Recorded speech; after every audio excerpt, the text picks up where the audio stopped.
네, 안녕하세요. 에올전화입니다. 안전한 바이크 라이딩 영상 찍어서 올리고 있습니다. 오늘은 접지면과 마찰력이라는 주제로 설명드리려고 합니다. 생각보다 좀 생소한 주제인데요. 잘 접하지 않아서 익숙치 않을 뿐이지 한번 알아두시면 되게 유용한 개념인 것 같습니다. 그래서 먼저 접지면이 뭐냐면 이 타이어가 이렇게 있을 때 타이어 면적이 이렇게 둥그렇게 있잖아요.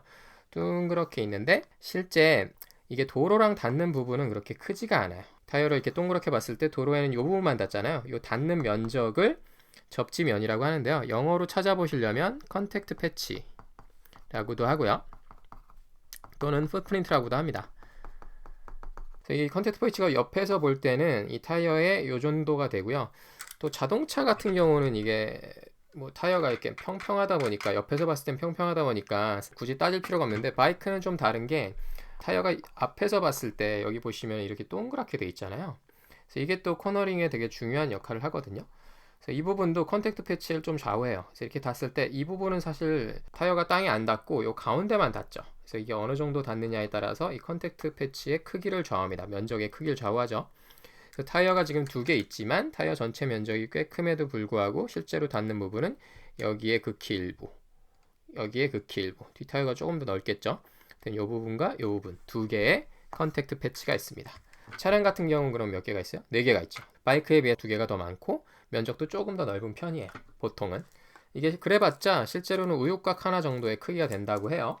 그러니까 이제 사실상 우리가 도로를 달리는 커다란 차가 뭐 1톤 넘는 차가 되더라도 아니면 뭐 2, 300km 가까이 되는 바이크가 된다고 하더라도 두 손보다 작은 면적으로 땅을 짚고 가고 있는 거예요. 우리 신발 크기가 더 클지도 몰라요. 우리 신발은 100%다 땅에 닿잖아요. 어쨌건 이런 좁은 접지면으로 바닥과 도로와 힘을 작용하면서 바이크가 가거나 쓰거나 코너를 트는데 큰 작용을 하고 있습니다. 이 접지면이라는 게 도로와 닿는 면적을 이제 접지면이라고 하는 거고 여기서 발생하는 마찰력으로 우리 바이크가 운동을 하는 거예요. 그래서 이 마찰력이라는 걸 또 이어서 설명드릴 건데요. 일단 컨택트 패치가 이 부분을 얘기한다라는 걸 이해하시면 좋을 것 같습니다. 마찰력이란 건 뭐냐면 어떤 두 개의 물체가 닿았을 때 서로 미끄러지지 않는 힘이라고 해야 되나요? 그래서 서로 뭐 붙어 있는 힘. 마찰력이라는 거는 중요한 포인트가 마찰 계수예요. 마찰 계수. 얼마나 두 개의 물체가 쫀쫀하게 붙어 있는가. 쫀쫀한 정도. 반대로 미끄러우면 잘 미끄러워주니까 마찰력이 약한 게 되는 거고요. 쫀쫀하면 마찰력이 커요. 마찰 계수는 0에서 1까지의 숫자를 표현하는데 그런 건 모르고 넘어가도록 합시다. 그럼 마찰 계수와 그 두 물체를 서로 미는 힘. 일반적으로 우리는 무게죠. 무게가 중요합니다. 무게가 곱해져서 두 개가 합쳐져서 마찰력이란 힘의 크기를 발생시켜요. 사실 차는 큰 차이가 없어도 돼요. 왜냐하면 뭐 컨택트 패치가 일단 넓고 마찰력도 꽤 큽니다. 차 자체가 무겁기 때문에. 근데 우리는 바이크 자체가 가볍고요. 라이더 무게 합쳐봤자 뭐 400kg가 안 되죠. 그리고 접지면도 작고 좌우 앞뒤의 무게 이동이 굉장히 빈번하기 때문에 이 무게 마찰력에 대해서 알아두시면 좋은 부분이 많이 있어요. 뭐냐면 브레이크 기초 동영상에도 설명드렸는데 중급에 설명드렸죠. 왜 앞브레이크 위주로 잡아야 되는가. 그래서 자전거 타시는 분들이 뒷브레이크 위주로 잡으시는데요. 그건 이제 무게의 차이가 있기 때문이에요. 근데 이제 그 강력한 제동을 위해서는 앞브레이크 위주로 쓰셔야 됩니다. 둘 다 잡으면 제일 좋고 앞브레이크 위주로 해야 되는데 그 이유가 왜냐면 마찰 계수는 어차피 동일해요. 타이어가 동일한 게 꽂혀 있을 거기 때문에. 그런데 브레이크를 잡는 상황에서 이 가는 운동 힘에 의해서 바이크가 앞으로 쏠립니다. 쏠리고 도로로 봤을 때는 이게 바이크가 이렇게 무게가 더 눌려요. 앞바퀴 쪽으로. 왜? 무게 중심이 이렇게 앞으로 이동하니까 관성에서 앞으로 이동하니까 여기가 더 무거워집니다. 바닥을 누르는 힘이 앞바퀴가 월등히 세지죠. 사실상 뒷바퀴는 거의 뜨다시피 해요. 이렇게 들리다시피. 그래서 뒷바퀴에 들리는 무게가 워낙 작기 때문에 마찰계수는 동일하더라도 결국 작용하는 마찰력이 너무 약해져요. 반대로 앞바퀴는 더 커집니다. 그래서 앞바퀴로 거의 제동을 하는 거예요. 브레이크 디스크도 보면은 앞바퀴 쪽이 크고 두 개가 달려 있어요. 실질적인 제동은 앞에서 다 하기 때문이에요. 뒤에는 뭐 있으나 마나한 정도. 뭐 사실 엔진 브레이크가 도와주고 있긴 하지만 있으나 마나한 정도로 작게 있고 역할이 그렇게 크지 않습니다. 상황에 따라서 이 무게 이동이 크기 때문에 마찰력을 활용하기 위한 용도로 앞뒤 무게중심 이동을 고려하면서 우리 라이더가 브레이킹을 하는 거예요. 그래서 뭐 마찰 계수 자체가 같다는 가정하에 조금 전 설명드렸는데 또 어떤 게 영향을 미칠 수 있냐면 타이어가 얼마나 좋은가 나쁜가. 스포츠 용도는 좀 마찰 계수가 굉장히 좋고 굉장히 쫀쫀하고 대신 빨리 닳아 없어지죠. 반대로 내구성 좋은 타이어들은 오래 달릴 수 있는 대신 마일리지가 굉장히 긴 대신 쫀쫀함이 약해서 좀 미끄러운 편이죠. 타이어의 성능도 이 쫀쫀함 정도에 좌우를 하고요. 타이어의 온도도 문제가 될 수 있어요. 그래서 타이어도 보시면은 이 타이어가 낼 수 있는 최대 속도 같은 것들이 규격으로 다 있습니다. 그래서 이런 스포츠 바이크들은 200 이상 달려도 타이어의 성능에 큰 차질이 없게끔 설계돼서 나오고요. 미들급 정도 되면 한 170 미만 정도로 세팅이 되어 있는 걸로 알고 있습니다. 이런 것들은 뭐 200 이상에도 달릴 수 있도록. 타이어 온도가 아무래도 마찰이 계속 발생하다 보니까 이 온도가 계속 올라가죠. 올라가다 보면 온도가 너무 높아지면 이 마찰 계수가 안 좋아져요. 또 비나 눈 오면 당연히 미끄럽죠. 그게 뭐예요?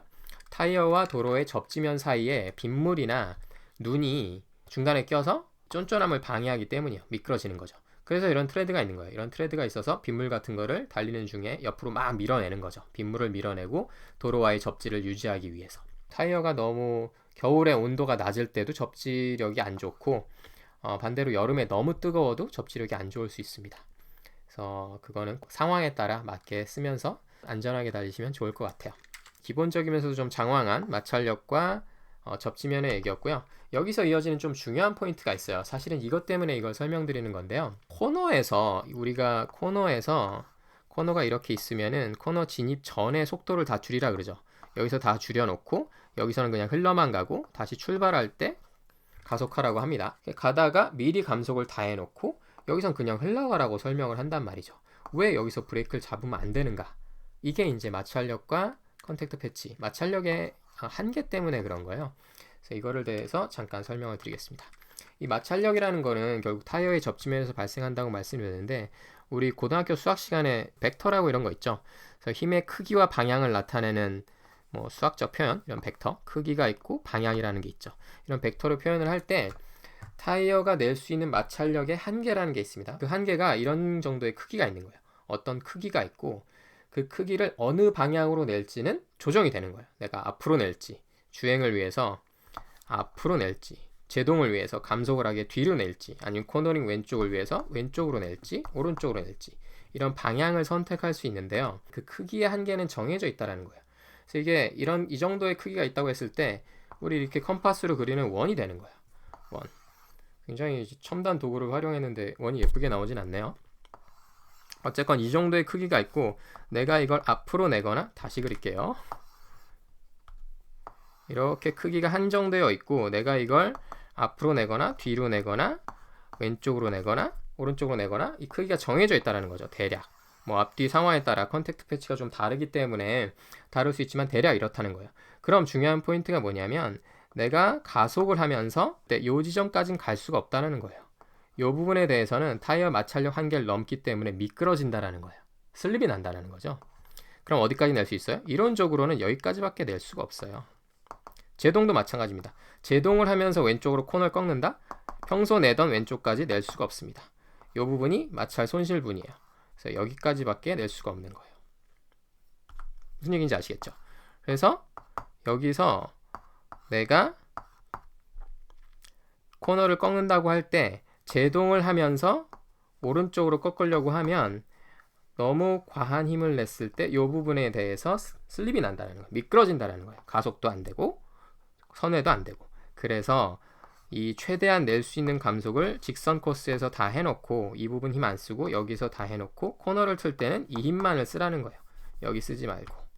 그래서 이 힘만을 써서 가고 탈출할 때는 다시 가속을 위해서는 이것까지 같이 쓰지 말고 다 탈출하고 나서 가속을 하란 얘기죠.